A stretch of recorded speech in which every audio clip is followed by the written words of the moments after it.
Good morning and welcome to Gnan Manjari Vidyapit digital platform. I, Manish Kilotro, is going to take your economics chapter number 2, part 2.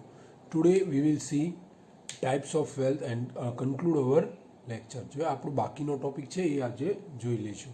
તો પહેલાં જોઈએ types of wealthમાં. તો there are two types of wealth. Individual wealth, or we can say societal wealth, or national wealth, or international wealth. તો individual એટલે કોઈની માલિકીની personal ownership તમે લઈ શકો છો. વેરેઝ નેશનલ વેલ્થ એટલે આપણે એમ કહી શકીએ કે ગવર્મેન્ટ પ્રોપર્ટી હોય, કોઈ સોસાયટીનું ગાર્ડન હોય જેની કોઈ માલિકી ન હોય, એ સોસાયટીનું કે ગવર્મેન્ટનું કે એની માલિકીનું હોય છે. ક્લિયર? જોઈએ હવે welfare. Welfare means enhancement of life situation, standard of living and overall state of improvement. તો વેલ્થ એટલે પૈસા, મિલકત કમાવી. હવે વેલફેર એટલે શું? તો આપણે કઈ રીતે આપણે જે કામ્યા છીએ એની જીવવાની વાત છે. તો સારું જીવન ધોરણની વાત છે. તો તમારું સ્ટાન્ડર્ડ ઓફ લિવિંગ શું છે, તમારું પૈસા આવવાથી ટોટલ તમારું ઇમ્પ્રુવમેન્ટ શું થયું, તો બસ આને જ આપણે વેલફેર કહીએ છીએ. ક્લિયર? તો હવે આપણે જોઈએ relation between wealth and welfare. તો generally when wealth increases, welfare increases. As more as wealth means higher capacity to generate monetary value, greater growth to exchange goods or purchasing power for the owner, and hence greater well-being. This is largely true in case of individual. તો wealth એટલે શું? તો એ આપણે સમજીએ છીએ કે પૈસા, મિલકત કમાવવું, કે મોનેટરી ટૂંકમાં પૈસા કમાવવું એટલે એને વેલ્થ કહેવાય. બટ તમે એક સમજો, વેલ્થ વધશે તો એની સાથે વેલફેર પણ વધે છે. જેમ તમે વધારે પૈસા કમાશો તેમ જીવન ધોરણ તમારું ઊંચું જશે, તેમ તમારું સ્ટાન્ડર્ડ ઓફ લિવિંગ, તમારી લાઈફ સિચ્યુએશન સુધરશે, તમારા જીવનમાં ઇમ્પ્રુવમેન્ટ આવે છે. ક્લિયર? તો આ રીતે આપણે એમ કહી શકીએ, જો પૈસા વધે તો આપણે વેલ્થ વધે તો વેલફેર વધવાની છે. આ મેક્ઝિમમ કેસ ઇન્ડિવિડ્યુઅલમાં, એમાં ઝાઝા ભાગનું, બધાની વાત નથી કરતા, but we can say direct maximum પીપલમાં.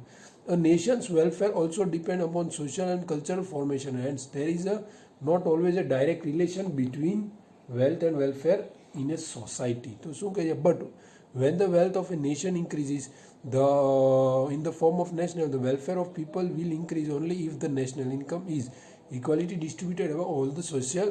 તો આપણે એમ કહે છે, તો આપણે ઇન્ડિવિડ્યુઅલ વેલ્થની વાત કરી, તો નેશનલ વેલ્થ વધી તો શું થયું? તો એ નેશનલ ઇન્કમ વધી. બટ નેશનલ ઇન્કમ વધવાથી એનો એ મતલબ નથી કે welfare also can be increase. A depend છે કે ડિસ્ટ્રીબ્યુશન ઓફ નેશનલ ઇન્કમ કેવું છે, તો એ પ્રમાણે. એટલે એની ઉપર આપણે એમ ન કહી શકીએ કે there is a direct relation between wealth and welfare in the society. Clear? તો હવે જોઈએ ફેક્ટર્સ ઓફ પ્રોડક્શન. આપણે હવે વાત કરીશું ફેક્ટર્સ ઓફ પ્રોડક્શન. તો there R mainly 4 factors of production, that is land, labor, capital and entrepreneur. How many? 4. Here it is written there are 4 factors of production, that is land, labor, capital and entrepreneur. So let's see our first point, land. તો land એ શું છે? તો આમ એક સીધી અને સરળ જમીન છે, ધરતી ઉપર જે એક ભાગ છે એની માલિકી કદાચ કોઈ પર્ટિક્યુલર પર્સન ધરાવે છે કે નથી ધરાવતો. એમાં મિનરલ્સ હોય છે, એમાં તમે ફેક્ટરી ઊભી કરવા માગતા હોય, કોઈ પણ વસ્તુ હોય છે, એમાં ટૂંકમાં તમે કોઈ પણ ઇકોનોમિક એક્ટિવિટી કરવા માગતા હોય. તો હવે આપણે જોઈએ એની characteristics. Let see the characteristics of land. Land is a gift of nature and it is not man made. તો આ વસ્તુ સમજીએ કે જમીન છે એ આપણને નેચર તરફથી ગિફ્ટ મળી છે, એ કાંઈ માણસનું બનાવેલું વસ્તુ નથી. It is not made by man, or we can say it is not man made. The total supply of land is fix. તો લેન્ડની સપ્લાય હંમેશા ફિક્સ છે, એમાં કોઈ વધારો કે નવું ઉત્પાદન થવાનું નથી. There is a fixed supply of land. લેન્ડમાં કોઈ વધારો થઈ શકે એમ નથી. Land is a geographical immovable. તો લેન્ડ છે એ મૂવેબલ નથી. એ એક જગ્યાએથી બીજી જગ્યાએ તમે ખસી અને લઈ જઈ શકશો નહીં. એ જે જ્યાં છે ત્યાં ને ત્યાં જ રહેશે. Clear? All types of land are different in fertility, climate, condition and so on. તો જમીન પ્રમાણે અલગ હોય છે. આપણે સોશિયલ સાયન્સમાં ભણેલા છે, અમુક ફળદ્રુપ હોય છે, અમુક કાળી જમીન, અમુક લાલ જમીન હોય છે. તો આવી અલગ અલગ જમીન, તો એ ઉપર એની ફર્ટિલિટી ડિપેન્ડ હોય. પ્લસ એમાં અમુકમાં મિનરલ્સ મળતા હોય છે, અમુકમાં પેટ્રોલિયમ મળતું હોય છે, અમુકમાં રિઝર્વર હોય છે વોટરનું. એવું અલગ અલગ વસ્તુઓ જોવા મળતી હોય છે. The remuneration of land as a factor of production is called rent. તો જમીનમાંથી આપણને જે ઇન્કમ મળે છે, આપણે જે કમાણી કરીએ છીએ, એને આપણે શું કહીએ છીએ? તો એને આપણે રેન્ટ કહીએ છીએ. વી સે ઇટ એઝ એ રેન્ટ. તો આ હતું આપણી કેરેક્ટરિસ્ટિક્સ. તો કેરેક્ટરિસ્ટિક્સમાં શું હતું? Land is a god gifted, not a man made. Land supply is fix. Land is geographic immovable. એ મૂવ થઈ શકતું નથી. All types of land have different fertility. અલગ અલગ ફર્ટિલિટી બધાની હોય છે. અને રિમ્યુનરેશન તરીકે એ આપણને શું આપે છે? It gives us rent. એ આપણને રેન્ટ આપે છે. જે એની કમાણી જમીન ઉપર થાય છે એને આપણે ભાડા તરીકે ઓળખાવીએ છીએ. ક્લિયર? તો હવે જોઈએ આપણો બીજો topic, labour. Physical or intellectual work by humans in order to earn which is done by the supervision or authority of someone is called labor. Labour એટલે શું? તો સિમ્પલ વર્ડમાં આપણે કહીએ મજૂરી કરતા કામ હોય એને આપણે લેબર કહીએ છીએ. કોઈની અંડરમાં કામ કરતા હોય છે, કોઈના સુપરવિઝનમાં કામ હ્યુમન બિંગ જે કરતા હોય છે એને લેબર કહેવાય.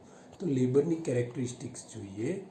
તો labour cannot be separated from the labourer. તો લેબર છે એ લેબરરમાંથી સેપરેટ ન થઈ જાય. એટલે મજૂરને કે મજૂરીને બંનેને અલગ કરી ન શકીએ. Both are connected to each અધર.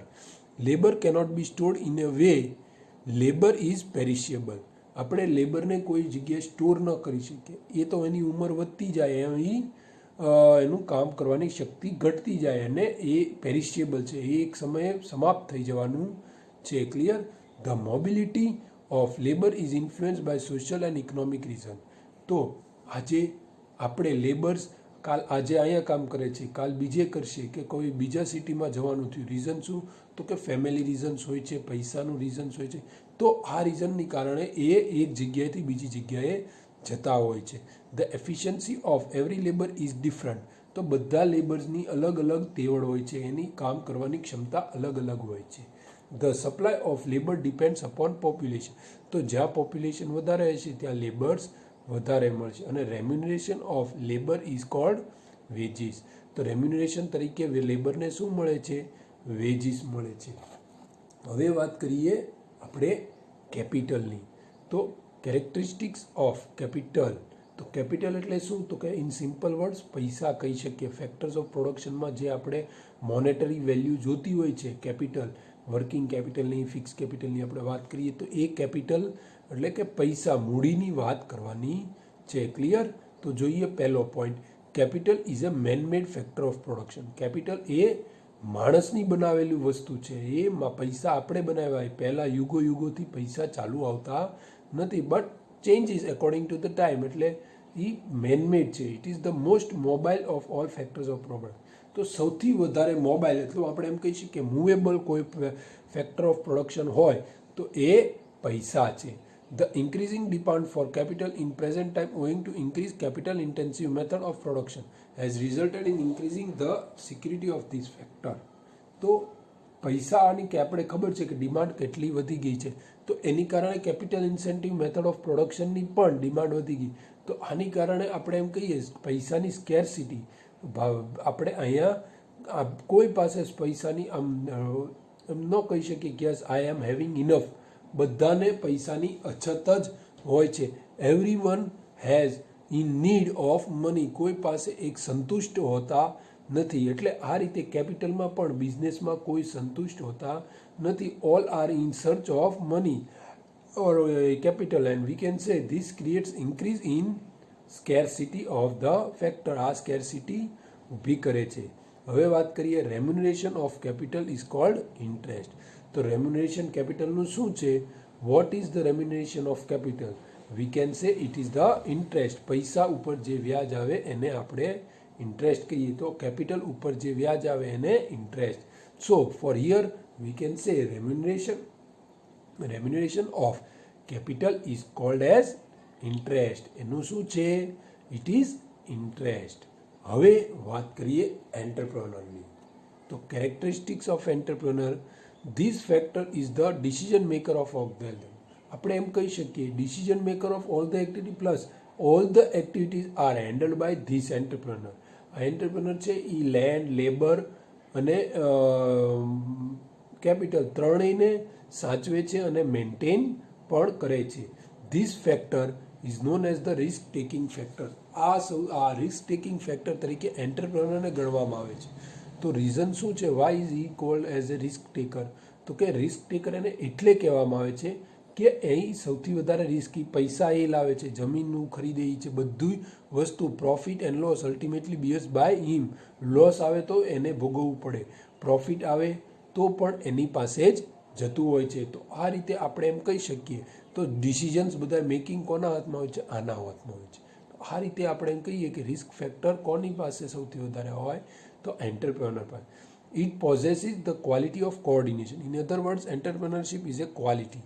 હવે એન્ટરપ્રેન્યોર પાસે કોઓર્ડિનેશન મીન્સ આપણે સિમ્પલ બધાને ભેગા લઈને કઈ રીતે સાથે ચાલવું એ કામ એન્ટરપ્રેન્યોરનું છે. એન્ટરપ્રેન્યોરને બધા factors, weather factors, labour, land, capital, પછી બધા ડિપાર્ટમેન્ટ્સ હોય, ઓલ ઓવર બધાને કોઓર્ડિનેશન કરી અને કઈ રીતે આપણે બિઝનેસને ચલાવવું, એ જ ક્વોલિટી આપણે એન્ટરપ્રેન્યોરની ગણવામાં આવશે. ક્લિયર?